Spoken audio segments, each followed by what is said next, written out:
Instant खरवसची recipe मी आज तुमच्याबरोबर share करत आहे. म्हशीच्या बाय झाल्यानंतर जे पहिलं घट्ट दूध येतं त्या दुधापासून खरवस केलं जातं. पण सगळीकडे ते खरवसचं दूध नाही मिळत. तर इन्स्टंट खरवस कसं करायचं ती रेसिपी मी तुमच्याबरोबर शेअर करत आहे. इथे एकाच वाटीचं प्रमाण घ्यायचं आहे. 1 वाटी मी इथे दूध घेतले, थोडंसं त्याच्यामध्ये केशर टाकले. 1 वाटी आपल्याला घट्ट दही घ्यायचं आहे, म्हणजे दह्यातलं पाणी काढून आपण इथे दही वापरणार आहोत. आणि 1 वाटी मी इथे कंडेन्स मिल्क घेतले. 1 टेबलस्पून इथे आपल्याला पिठी साखर घ्यायचं आहे. हे सगळं आपण मिक्सरमध्ये टाकणार आहोत. केशर घातलेलं दूध 1 वाटी घेतलेलं आहे. त्याच वाटीने 1 वाटी घट्ट दही थोड्या वेळ नॅपकिनमध्ये किंवा चाळणीवरती टाकून ठेवा, म्हणजे त्याच्यातलं पाणी निघून जाईल.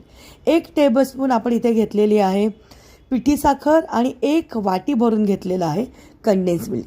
सगळं मिक्सरला साधारण 2 ते 3 मिनटं पल्स मोडवरती मिक्स करायचं आहे. आता घरातलं कुठलंही छोटंसं पातेलं घ्या किंवा कुकरमधलं जे पातेलं असतं ते घ्या. इथे मी एक 6 इंच टीन घेतलेलं आहे. त्यामध्ये सगळं बॅटर शिफ्ट केलेलं आहे. वरती थोडंसं जायफळ वेलची पावडर भुरभुरली आहे.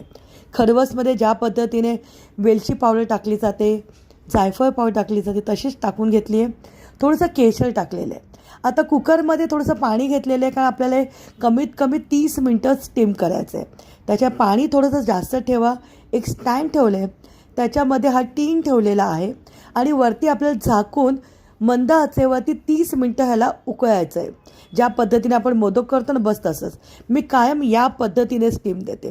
वरती जे झाकण लावायचं ना त्याला असे एक रुमाल गुंडाळा, म्हणजे त्याचं पाणी, स्टीमचं पाणी आतमध्ये पडणार नाही. 30 मिनटांनंतर गॅस स्लो होता लक्षात घ्या. 30 मिनटांनंतर सुरी टाकून चेक केले, बघा सुरीला अजिबात चिटकत नाही आहे. आता कुकरमधून बाहेर काढायचं आहे, रूम टेम्परेचरवरती थंड करायचं आहे आणि मग फ्रीजमध्ये कमीत कमी 4 ते 5 तास ठेवायचं आहे. हे पूर्णपणे थंड झाल्यानंतरच आपण डीमोल्ड करणार आहोत. गरम गरम जर काढलं तर हे लगेच तुटू शकतं. आता हे थंड झालेलं आहे, बाजूने अशी सुरी फिरून घेऊया जेणेकरून हे लगेच निघेल. आता एक प्लेट घेतलेली आहे. प्लेटमध्ये आधी आपल्याला हे उलटं करायचं आहे. हलकंसं वरतून त्याला धोपटायचं आहे, टॅप करायचं आहे, म्हणजे हे सहज निघून येईल. लक्षात घ्या, तुम्ही जर जोरजोरात आपटलं ना तर हे तुटू शकतं. हे खूप नाजूक आहे. अलगद ह्याला बघा मी असे वरतून धपाटे दिलेले आहेत आणि एकदम सहज हा टीन काढलेला आहे. अप्रतिम चवीचं असं इन्स्टंट मिल्क खरवस तयार झालेलं आहे. जर तुम्हाला आमचं यूट्यूब चॅनल खाद्यजत्रेचे व्हिडिओ आवडत असतील तर आमच्या चॅनलला लाईक करा, व्हिडिओला जास्तीत जास्त शेअर करा आणि आजचा व्हिडिओ आवडला असेल तर कमेंट बॉक्समध्ये नक्की सांगा की तुम्हाला हा व्हिडिओ कसा वाटला आहे. अप्रतिम चवीचं असं हे इन्स्टंट खरवस तयार झालं आहे. लक्षात घ्या, थंड झाल्यानंतरच हे डिमोल्ड करायचं आहे. जे दही घेतलं होतं त्याच्यातलं पाणी काढणं गरजेचं आहे. दह्यामध्ये जर खूप जास्त पाणी असेल तर आपण जे आता डिमोल्ड केलं ना त्यावेळी खूप जास्त पाणी सुटतं. त्याच्यामुळे दह्यातलं पाणी काढूनच वापरा.